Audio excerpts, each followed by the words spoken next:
Bonsoir, chers auditeurs de la web radio arimé.com, la voix du marché. Merci de nous arrêter pour respecter le feu tricolore, surtout le rouge.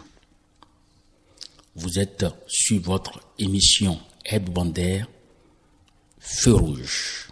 Qu'est-ce qui se passe au Mali?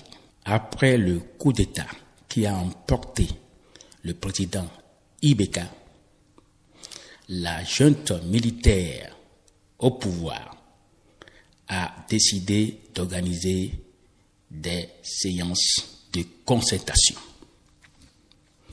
À l'issue des 3 jours de concertation, un profil de président de la transition a été défini, mais personne n'a encore été nommé. La personne qui aura la charge de conduire la transition doit être de nationalité malienne, âgé de 35 ans à 70 ans, être intègre et de bonne moralité. Il ne doit pas aussi avoir fait l'objet d'une condamnation pénale. Le Premier ministre et les membres du gouvernement de transition doivent également répondre aux mêmes critères que le président. Toutefois, on ne sait toujours pas à l'ultimatum du 15 septembre fixé par la CEDEAO à la junte sera respecté. L'organe sous-régional a déjà fait part aux militaires qu'il exerce le pouvoir à Bamako de son exigence de voir un civil désigné à la tête de la transition à cette date du 15 septembre 2020. Lors de son 57e sommet tenu le 7 septembre à Niamey au Niger, la communauté économique des États de l'Afrique de l'Ouest a donné à la junte militaire jusqu'au 15 septembre pour confier à un civil le pouvoir transitionnel. Malgré ce délai, à Bamako, les consultations populaires censées définir les contours de la transition viennent de se terminer. Le Premier ministre et les membres du gouvernement doivent également répondre aux mêmes critères que le président. Question: un militaire ou un civil?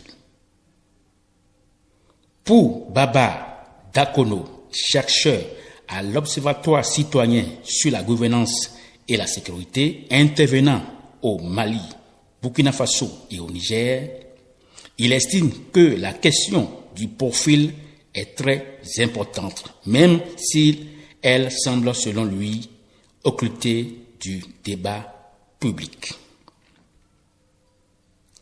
Au lieu de se focaliser sur la question de savoir si c'est un civil ou un militaire qui est le mieux indiqué pour diriger la transition, le chercheur propose que le débat s'oriente vers les critères qui feront un bon dirigeant de la transition.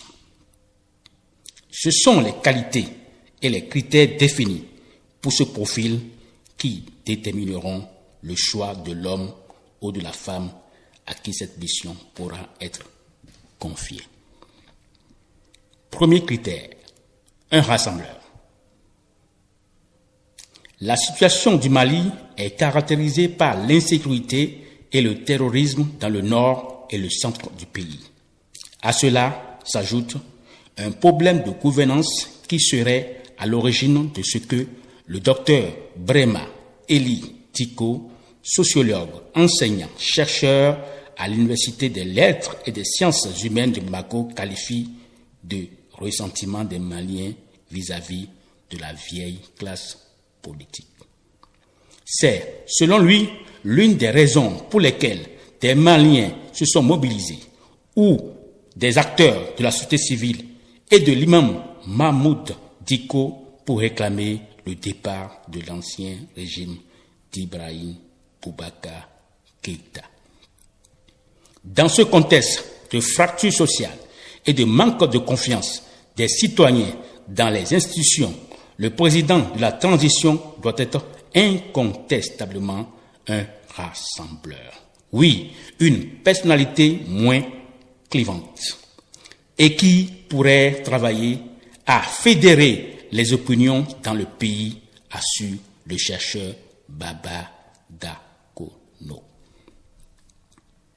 Un technocrate, oui, l'oiseau rare qui viendra opérer les réformes politiques et institutionnelles dont le Mali a besoin ne doit pas être membre d'un parti politique, mais plutôt un technocrate qui a une certaine expérience du fonctionnement de l'État, soutient Dr Brema Eli Diko. Ce technocrate ne doit pas non plus avoir des ambitions présidentielles ou législatives et doit s'entourer d'hommes et de femmes qui ont une certaine expertise pour poser les piliers de la refondation de la gouvernance au Mali, déclare-t-il à notre micro. Un homme intègre, l'autre critère. À la question de savoir quel serait le profil idéal pour diriger la transition au Mali, le professeur Clément Dambélé, membre du comité stratégique du M5 RFP, attendez, Rassemblement des forces patriotiques, insiste sur le critère d'intégrité. Pour lui, qu'il soit militaire ou civil, le futur dirigeant de la transition malienne doit faire partie de ceux ou celles qui n'ont pas des passifs dans la gestion de l'État malien. Notre combat au M5 RFP et le peuple malien s'inscrit dans la logique de bonne gouvernance. Je suis persuadé que le M5 n'a pas fait ce combat pour avoir le pouvoir.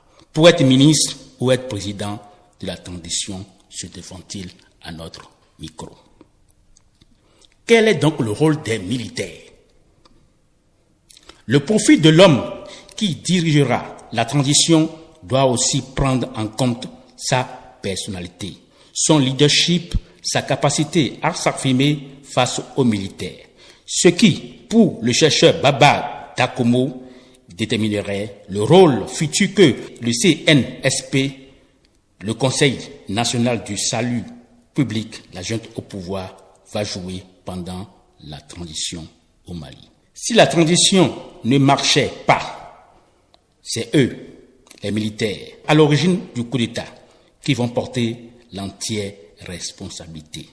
Donc, ils ont un droit de regard. Ils ont l'obligation de s'assurer que la transition va être une transition qui va reposer les piliers de la refondation de la gouvernance au Mali, estime donc le docteur Brema Eli Diko. Sur ces questions, nous avons essayé d'avoir des réponses. Après le feu rouge, le feu vert. À dimanche prochain. Merci et à très bientôt.